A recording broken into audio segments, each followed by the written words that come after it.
Good afternoon, everyone. Welcome to the Careers at Council Talent Attraction, What Do You Do at Council webinar series. My name is Jane Partridge. I'm Strategy Manager here at Local Government New South Wales, and I'll be your host today. Please note that your microphones and cameras will be turned off to avoid any background noise during the webinar, the presentation. As a planner myself and a member of the Planning Institute of Australia, or PIA, as you may know, I'm really pleased that you're able to join us to get a glimpse into the world of planning in local government this afternoon. I'd like to acknowledge the Gadigal people of the Eora Nation and the traditional custodians of all the lands on which we meet today, and pay my respects to elders past, present and emerging. Welcome also to any First Nations people joining us this afternoon. So our webinar today is focused on planning, highlighting leadership, mentorship and community initiatives. At this point, I'd like to just acknowledge the team at PIA, New South Wales, the Planning Institute, for assisting us with nominees from the planning community for this series to share their experiences about working in a council. So now I'm pleased to welcome our guest speaker today, Martin Amy, Development Assessment Manager North at Inner West Council. Martin has over 20 years New South Wales planning experience in both the public and private sectors, dealing with a variety of planning matters, including planner recruitment and promotion via PIA's Become a Planner program. So we're excited to hear from Martin about his journey and insights on how you can become a planner and the diversity that planning has to offer. But before we dive into our discussion with Martin, a brief introduction to Careers at Council. It's an initiative of the state and territory local government associations and was created by councils for councils. It's been established by industry to inform and attract local government's future workforce, and as you'll see, it's much more than just a jobs board. So you can access Careers at Council through various channels. You can check it out at our Local Government New South Wales website, or portable touchscreen devices, laptop, desktop and smartphones. And Careers at Council also has a dedicated LinkedIn and Facebook page and an active YouTube channel for sharing videos of the various job roles in local government. When you go to have a look at the Careers at Council page, there's a dedicated planning and development page, which showcases the diverse careers available in local government planning and development. Whether you're passionate about strategic land use planning, urban design, environmental sustainability, infrastructure, community engagement or more, you're sure to find a role here that aligns with your interests and values. The page highlights career pathways in urban planning, design, surveying and its other related job areas, real stories from professionals making a real impact in Australia, so planners working in local government, study options from university degrees to vocational training, live job listings, which are updated regularly with opportunities across councils nationwide, and a suite of other resources to guide your steps, including industry bodies and course directories. So you'll see that the planning and development page is a lot more than a jobs board, as I said, and we encourage you to explore it, share it with others and consider how your skills and passions might contribute to sustaining and building better local communities. Just a couple more bits of information about Careers at Council before we start our discussion with Martin. Careers at Council is going from strength to strength. It's had more than 10,000 jobs posted to date. Our scope spans 14 unique career areas, and we currently have 630 active jobs. So to narrow down your selection, you can do a keyword search on planner jobs and view the opportunities available in local government. There are 14 career areas at Council available on the platform, where you can discover a wide range of roles and responsibilities, opportunities tailored to various skills and interests. As I mentioned earlier, you can also hear or read and listen to employee stories, which offer insights and experiences shared by current council employees, and that gives you a glimpse into what it's like to work in local government. The employee testimonials highlight personal experiences, day-to-day insights, career growth and development, skill development, the work environment, culture, and making a difference and community engagement. And we're going to hear some of that when we speak with Martin today. So these testimonials provide the opportunity for job seekers to gain a better understanding of the diverse and rewarding careers opportunities that are available in local government. You can join in the Careers at Council community is a great way to explore those opportunities and connect with local government roles across Australia. You can sign up for job alerts. You can attend our webinar series and view our podcasts and read the employee stories that I mentioned. You can also apply for jobs and connect with us on social media and become a part of the Careers at Council community. So if you want to sign up, you can register to receive the job alerts, as I mentioned, and also provide feedback via the feedback section. So that's quite a lot to take in, but without further ado, let's move on to our discussion with Martin, who's been sitting patiently waiting. And while you listen, I encourage you to actively participate and post any of your questions using the Q&A feature. We'll get to these a bit later, and hopefully we'll get to all of them, but if not, we'll get back to those questions or answers to those questions if we haven't been able to address them all today. So thank you, Martin, for joining us. We've got some questions that we'd like to just chat with you about. And I guess to kick off, could you tell us a bit about your journey into planning and what drew you to work in local government? Thanks, Jane, and thank you for having me. I could talk about planning for a long time, but I know I'm under time pressures. It was a bit of a falling into it for me, actually. I was into economics quite a lot when I was a kid, and then I gravitated a little bit more to geography and places. And then I took a degree in the University of the West of England in Bristol in the UK. And then I got a job out of that in Jersey, in the Channel Islands, for the States of Jersey there, which is their local government authority. I think the pathway to local government probably came from my mum and dad. My dad worked at our local county council, and my mum was a teacher. So I think there was always an air of like community within our family. So I think that essentially drew me to local government.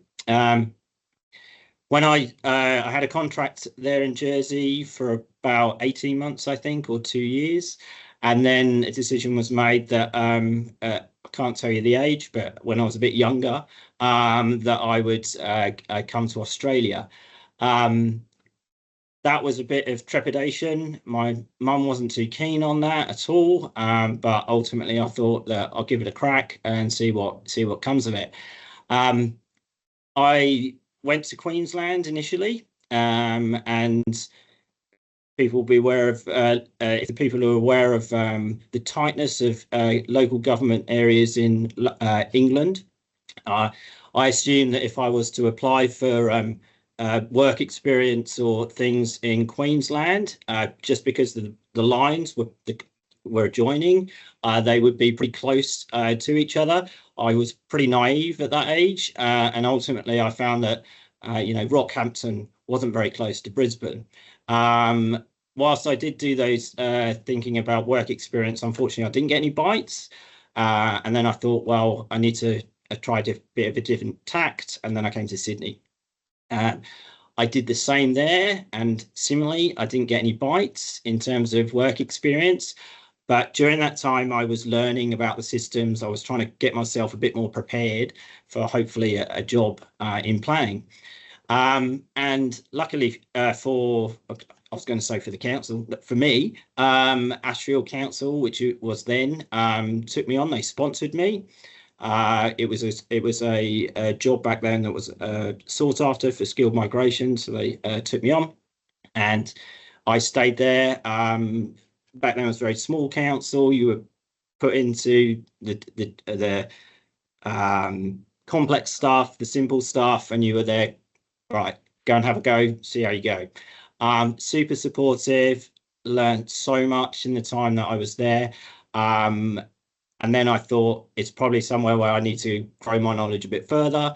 So I then got a job at what was then Smythe Planning, who Richard Smythe and Meg Levy took me on there.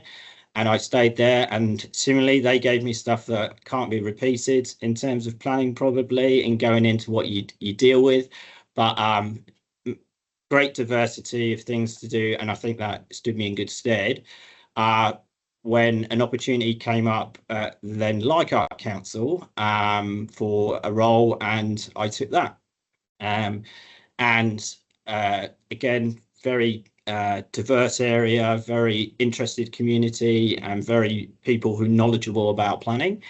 And I've stayed there ever since, and we've amalgamated with Marrickville and Ashfield, and through that I've worked in the different areas of that, and then I've moved from a planner to a team leader, and now I'm one of the development assessment managers. So I've sort of, that's 20 plus years of stuff, but it's been extremely rewarding, I would say.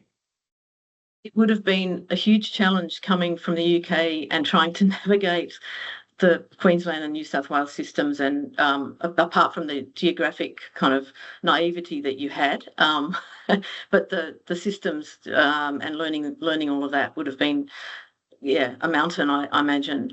So that, thank you. So you worked across both public and private sectors, and have those experience, how have those experiences shaped your approach to development assessment? And perhaps in responding to that, you could share one or two examples of a particular project or issue or an initiative that might stand out. Yeah, I think they work really well to be aware of the other. So when I moved from local government to private practice, I was pretty aware of the local government mechanics, if you like, and that stood me in good stead for when you're talking to local government as a private sector planner, to know what was coming and then how you would maybe deal with it, your relationships and your networks of people, but also the process. I think it also helped, like in the preparation of documentation or the preparation of information. That was, I knew what was wanted, really. So it was then a question. That's a key thing, isn't it? Yeah, and sadly, that's very difficult for non-planning people, I would say, to be across. But I think that really helped. And then when I reverted back to local government, of the experience that I've held in the private sector made me more aware of what was the objectives or either the pursuits of the proponent or the applicant on that side. So then you were just a bit more conscious of their approaches and why they were doing certain things, so you could relate to them a little bit more, which I think is extremely useful. And I think relationships or relating to things is really helpful. And I think some of the cool things that you sort of involved in both ways. I mean, it was a bit unusual that when I was doing theory at planning, we would talk about garden cities and we were doing things, and all of a sudden here I am at Haberfield in Garden City, like dealing with applications, and my lecturer, like I could hear my lecturer talking to me about this, and I was like, here I'm dealing with these applications at Haberfield here. And I think the other side of the world. And it's just interesting to say, you were talking about the systems, like it's the trend, obviously, that came over as well. And that's pretty cool to actually be across here. I think in terms of some of the other projects that I was at like a big subdivision down at Windsor Caribou, that type of, like, they've been going on for years. That was quite an interesting project to be involved in. I do like a bit of adaptive reuse. And when I was at Ashfield, there was a commercial old state government department building there, and then someone got into it. They kept the columns, they kept the floors and everything, and then they just put apartments in. That was a pretty cool outcome. And then more recently, probably about 10 years ago, there was a retrofit of an old church hall out at Balmain. And that was quite a cool one because they retrofitted for a couple of apartments, and they did it in such a meticulous way that won the medal for conservation in this area, or the Inner West Council. So that was quite a cool thing to be involved in. And more recently, and it's probably become a bit more not I'm trying to think of the right word, but it's a bit more not sexy, but like murals. Like, I don't know why, but like murals are pretty cool. And like they have become, if you go to Enmore now, like to see how the council system and Perfect Match, but also like how we look at them in conservation way and try to promote them. Like, it's a real like great sort of landscape now to see all these different paintings and murals going on. So they're some pretty cool projects that I've dealt with. I think in terms of how some of the initiatives that I've seen over the years in terms of planning outcomes, from a strategic sense as well, where I'm more of I am in the development assessment area, but some of the things that we deal with out of that, for example, like the blue-green grid strategy here at council, or the indigenous studies, or the infrastructure contributions, like all of those come to us in the end, and it's understanding like where how they've eventuated to then how we can apply them. And Inner West has been quite fortunate because some of those have been recognised by PIA, and of course at the moment we've got our Fairer Futures plan, which is enormous in terms of what it's going to hopefully achieve. So yeah, from a development assessment world, we're all about trying to get the balance between good outcomes and timeliness, as probably a lot of people are aware. And a year or so ago, we went through a lot of different improvements within our process. We talked to the industry, how we could like be better, if you like. And like that was a huge effort on a lot of people in the development assessment team, and kudos to them. But that has improved how we do things just process wise a little bit, and also hopefully given the customer a bit more of a responsive way and quicker responsive way to how we manage things. So a lot of effort and a lot of resources and engagement in some of those things.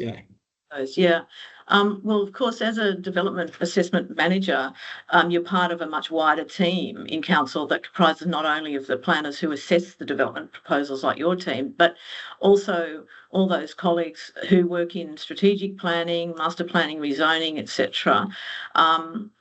And of course the other departments in the council. What leadership qualities do you find most essential when managing diverse planning teams, and how do you support emerging planners in your team, especially those who are new to local government?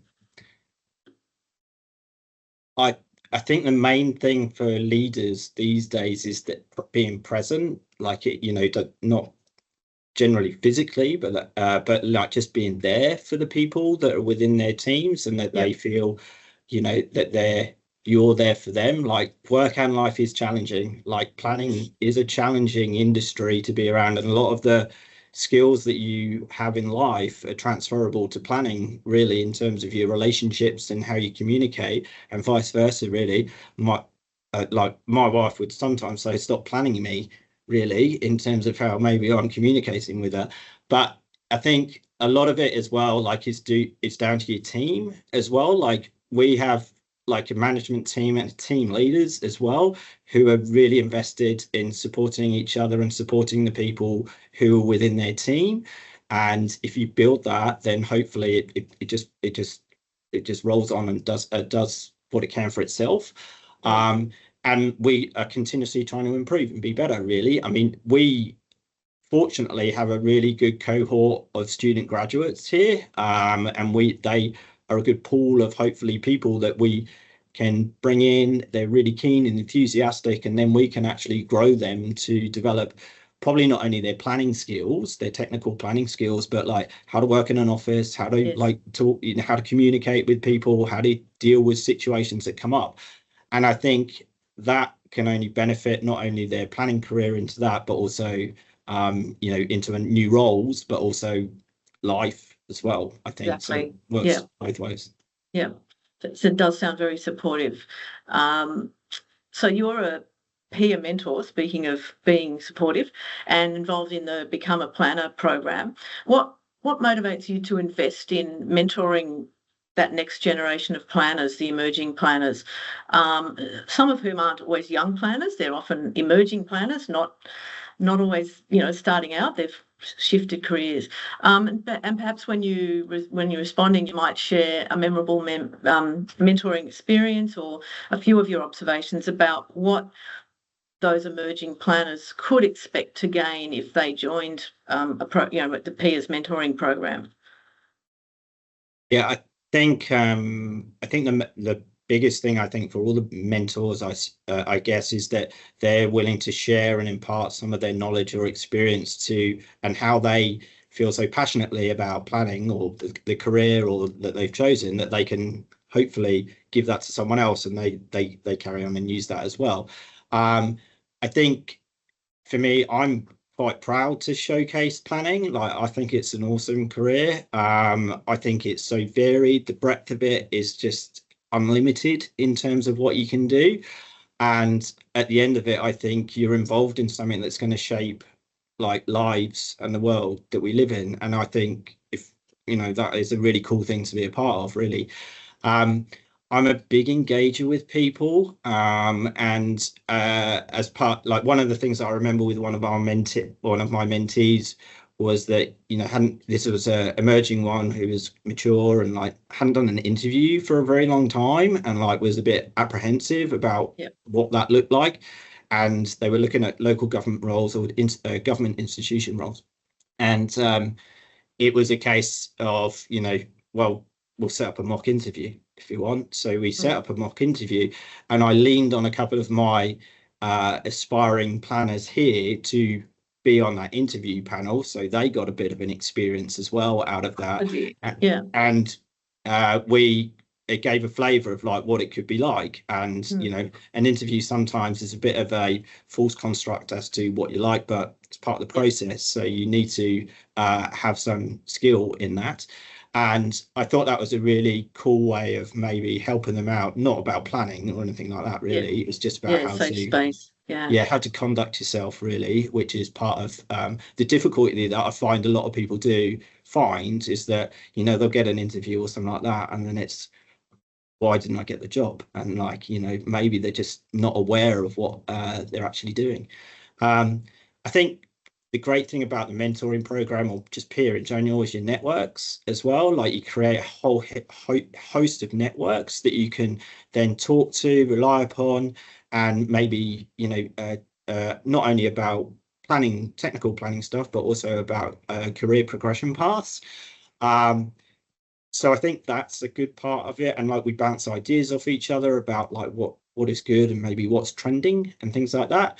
And I wouldn't say it's the best thing, but it's pretty cool, is to be asked to be a referee for someone. That's pretty cool. So you can promote them. And as much as I dislike seeing great people leave our place here, it's also it's quite a proud moment to hopefully see them grow into something else, and that you've given them some of what you've offered, and they've taken that, and then they've gone and achieved something else. Mature leader, supporting them to fly the coop. I'd love to say it's all on me, but I'm sure it's the team leaders as well that are doing that. So have you seen a shift in how communities engage with planning issues over the years, and what might you think is driving that change? I think that's a tricky one. Development assessment's probably a bit different to maybe the strategic planning aspect. I think time is probably the tricky one for everyone at the moment, and I think they don't have the time to maybe invest in where their comment is best placed. Like really the time for communities to engage is at the strategic planning level stage, because once they come to the development assessment aids, the plan's already been outlined. So then it's a lot harder to maybe comment in a way that, oh my goodness, I didn't know this was coming, which might be absolutely fair. But unfortunately, it's a situation that's already been proposed, really. I think as well, it's a case of from the strategic planning area, it's such a volume of information that you get that it's quite overwhelming sometimes, particularly on bigger things. Having said that, though, that we've just done our Fairer Futures plan, and we've just gone out for a whole raft of consultation, and we've had over 3,000 submissions to that. So it's not a small amount of people who are just coming in on this. Like, it's a decent amount of people who are doing that. A very engaged community in your Yeah. LGA. Yeah, very, very engaged, which is great. Like, it's absolutely great. Like, if you know, you don't know what is right or wrong, really, if you don't have people actually saying anything. So it's really helpful to hear what is being said, really, all the time. I think I'm quite optimistic as well, despite my heritage, which is seen as a bit of a pessimistic place. In terms of, like, I genuinely sort of believe that any planning outcome, whatever it is, it benefits something or someone in some way. It isn't always negative. That, Martin. Yeah, it's a good way to look at it. Like, it may seem to have a lot of negative things there, but I genuinely believe that it's benefiting someone or something in some way.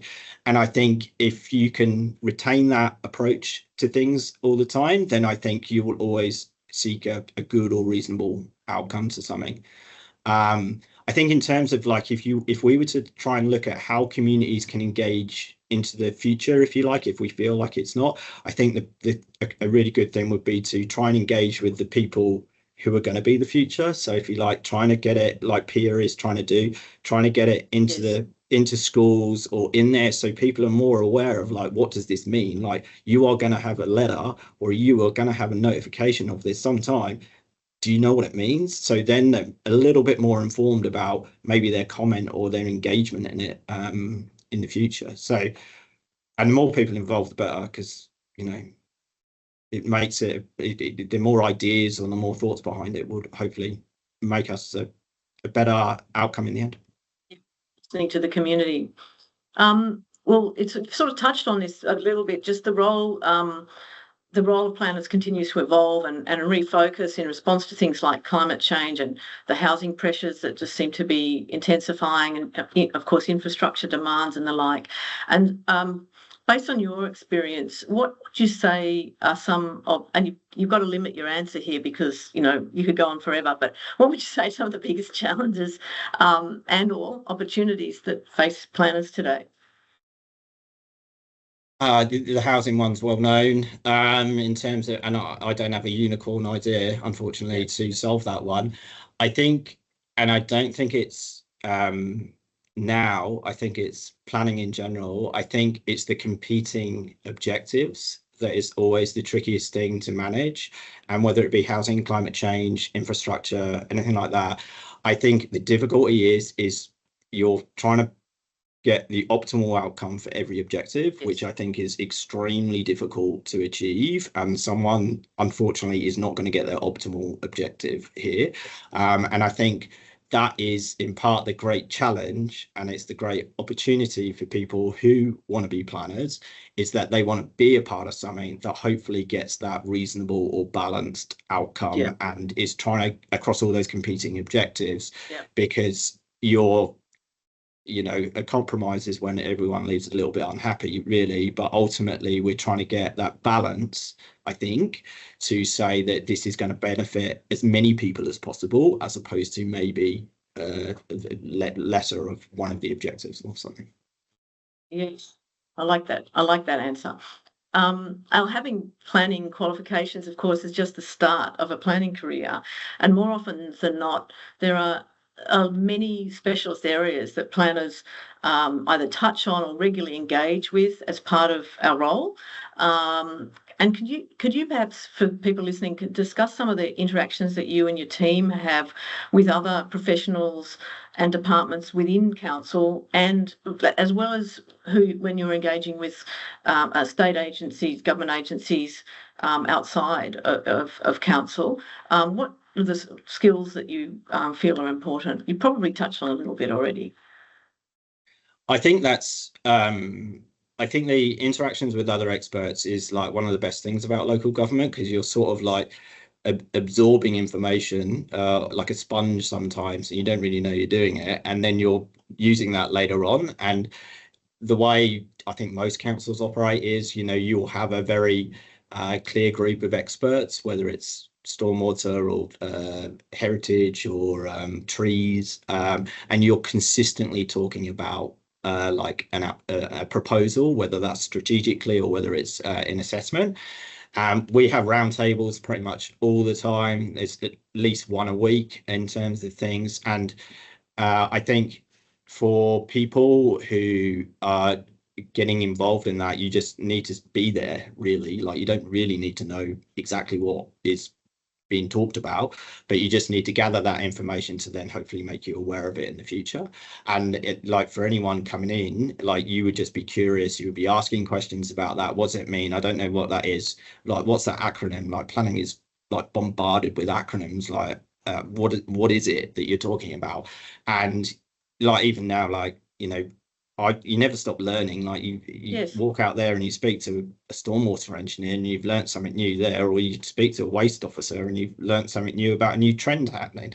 And I think the difficulty sometimes with estate agents, like local government, you're here, like you can talk to someone, you pick up the phone, or you see them on Teams, you can talk to them. State agencies are a bit trickier to navigate that. It's a lot more correspondence led.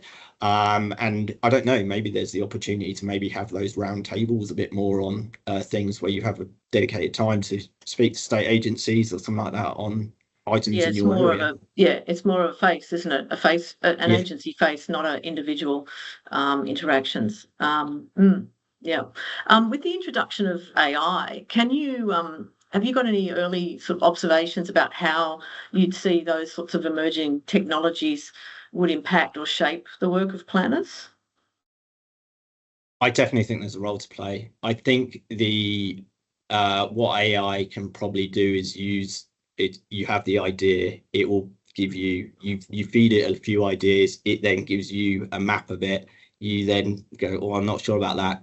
Feed another idea, it maps them out. And whether that's a strategic view or an assessment view, it does it quicker. Like, the speed of it is just seconds or minutes, as opposed to, oh, I need a few days to draft up that plan.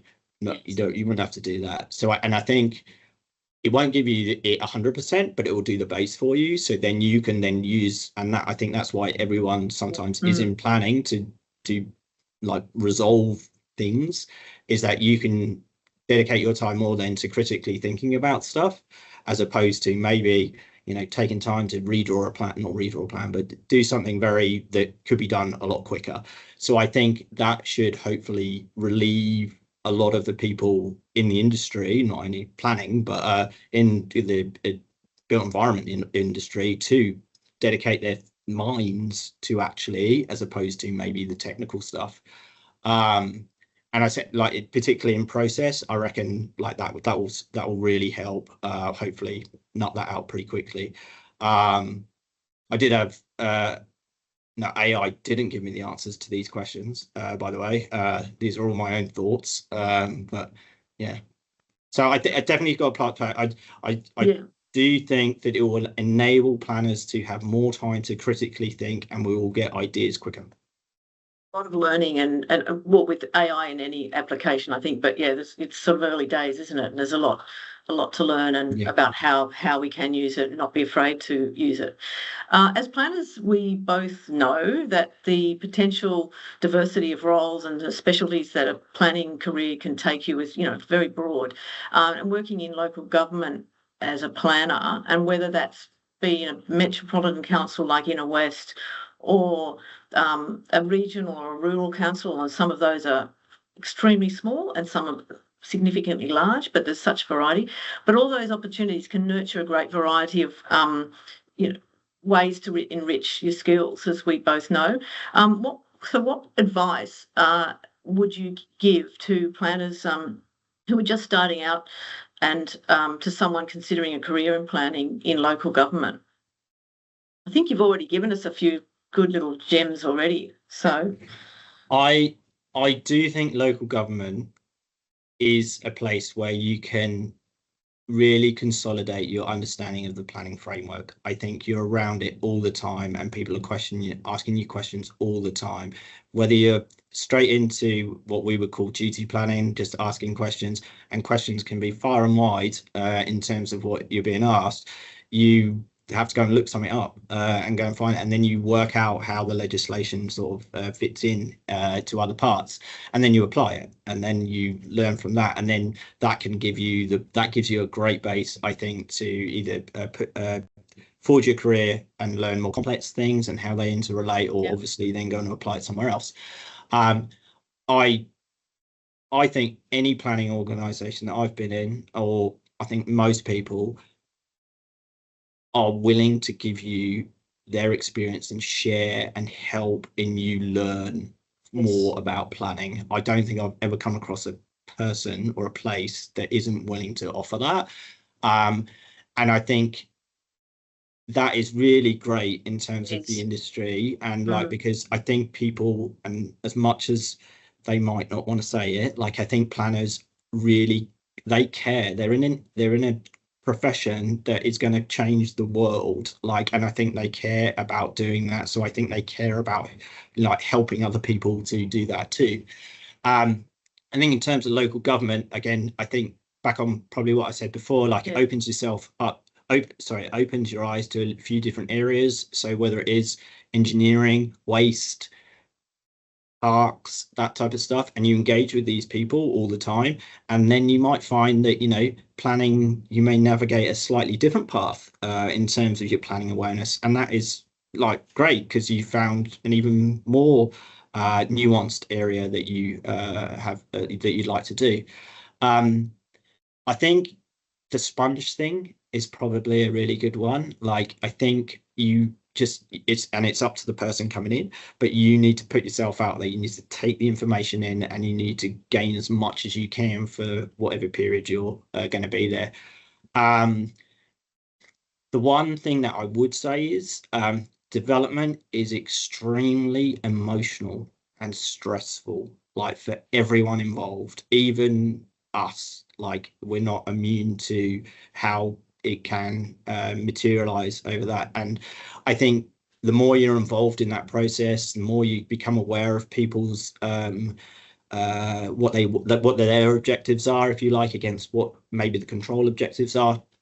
It's your awareness of that will help you gauge or be a better planner, because you'll be able to appreciate what objectives other people or other industries are trying to achieve. And I think that can only help the process as well. Yeah, some good tips there. I might make a note for myself for my own mentoring experience when I'm engaging with my mentees. Thank you, Martin. I think we've got about 5 minutes left, and I think there are just a couple of questions there in the Q&A. So we might have a look at those. I'm not sure if you can see those too. One question here from Kajal. I have my planning degree and 2 years of experience from India. What are the ways to find a career in council? I see a lot of internship opportunities for students and graduates, which I doubt I'm eligible to apply for. Is there any pathway for immigrants or a beginner? might be a good starting place for Kajal is to explore the Careers at Council website, as I was saying There you earlier. go. Good Yeah. plug. I think, yeah, Kajil's right. It's very competitive. I would say that, like, there is, and what's really good about the industry at the moment, there's a lot more jobs become available, like, and people need more planners, which is really great in terms of the opportunities. But it is very competitive at the emerging or the entry level. The internships are there. Some councils will offer them, and contract work or work experiences. Some councils will offer them those as well. And I think you have to be somewhat resilient as well. And the worst some people can say is no.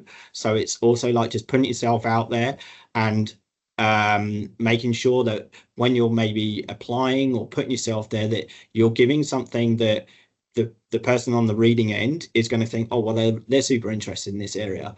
Like they really know and really have a desire to work at the Inner West Council or work for Local Government New South Wales, because they know the values and they will align with that, and they really want to promote or engage with what Inner West is trying to achieve. For example, any local government area that goes for any company anyway. You would be looking each time, I think, to go, that is the company that I want to work for, and you would be pitching yourself to that. I would second that, and just to add to that, if you, whatever the job is, you don't just put your application in the same every time. You make it your business to understand for that particular place that you're targeting, whether it's a council or a private organisation. You make it your business to understand what do they do, why would you like to work there, and actually sell it, that you demonstrate that you understand what they're trying to achieve, so that you're selling yourself to them to help meet their needs or what they're after. Another question here is, what strategies would you recommend for applicants aiming to move into planning roles without prior planning experience, but with a strong interest in the field? Umakant says, my background is in process and application engineering, possibly sounds like a IT area, and I've received feedback that my lack of direct planning experience has been a barrier in previous applications. So it's probably a similar answer, I might guess. Yeah, I think most places would seek some level of awareness of planning, like in some capacity. A lot of places do have a situation that it doesn't necessarily have to be a planning degree, like it can be related discipline or something which may align with the question. Yeah. I think again, though, it does come down to like, yeah, it's also not only your qualifications, it's also about like, and planning has a lot of transferable skills that you may be able to work your way into answering selection criteria responses and what have you. But I think again, it's like, how do you align with what's being asked of the position description, if you like, or the selection criteria. And what I found is sometimes people don't really know that they've got the skills there, because they just assume I haven't done planning, so I haven't got the skills. But they may have done something that has the skill set that could be applied to planning, or just the mannerisms, or just the personality or the character or whatever it may be, that you could then apply to that. I agree. There are a lot of sort of transferable skills, but you do have to have some sense of an understanding of what the framework is that you're working in, and that's a challenge at the beginning. But you do learn a lot of that through your planning degrees. Thank you. Look, I think they were the only two questions that we have there. Oh, just checking here whether I missed any. Just one more question. Any advice that you might give to young school leavers looking at a career in planning? Do it. No. I would definitely look at it. I don't think, I've been fortunate, I guess, and like I've been fortunate with the people that I've worked with, that has meant that I've really enjoyed what I've done, and the people that I've worked with. I think if you're as a school leaver, planning is something that is a pretty cool thing to do. You might not think it, but you you won't know that planning is all around you. Everything that you do, you walk around, it's been planned in some way, shape, or form. Like how you don't get wet walking down a commercial strip or something like that, that's planned. All right, where the roads go, it's planned. Like all these type of things. And you, as a school leaver, and not to say that you shouldn't do another thing, which is equally going to be fulfilling, but you will shape the world in planning, and you will contribute in some way to how some things happen over the course of like our lives and futures to come. Like that finish. I think we might leave it there on that note. I love that answer. Just wanted to thank you so much, Martin, for taking the time to share your observations, your experiences today, and all those tips for those watching, which I'm sure will be really rich pickings for them when they go away to think about their careers. I also just want to acknowledge again the help of the Planning Institute of Australia with identifying some nominees from our planning community to help with these webinars. So thanks again to Pia, and thank you everyone for joining us today. I hope you found it very helpful and enlightening. I certainly have learned a few new things and had picked up a few extra tips from Martin and myself, so I'm sure you all have as well.